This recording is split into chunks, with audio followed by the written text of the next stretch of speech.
पनवेल, नवी मुंबई, रायगड परिसरातील बातम्या पाहण्यासाठी आमच्या मी साक्षीदार या यूट्यूब चॅनलला सबस्क्राईब करा. पनवेल तालुक्यातील पोयंजे येथे एका कोल्ड्रिंकच्या कॅनमध्ये घराशेजारी एक नाग शिरला. त्यामुळे या नागाला बाहेर येणे शक्य नव्हते. मात्र विंगार येथील सर्पमित्र यांनी वेळेवर पोहोचून या नागाला अत्यंत कौशल्याने बाहेर काढून त्याला जीवदान दिले. 9 एप्रिल रोजी सकाळी मयूर मुंडे यांना त्यांच्या घराशेजारी फेरफटका मारत असताना कोल्ड्रिंकच्या कॅनमध्ये सापाचा डोका दिसला. त्यांनी तातडीने याची माहिती सर्पमित्रांना दिली.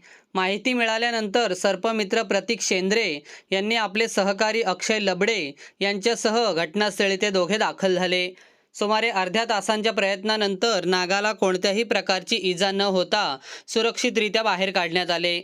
या नागाला मानवी वस्तीपासून दूर सुरक्षित अशा नैसर्गिक अधिवासात मुक्त करण्यात आले. साप हे शेतकऱ्यांचे मित्र आहेत, त्यांना मारू नका असे आवाहन यावेळी करण्यात आले.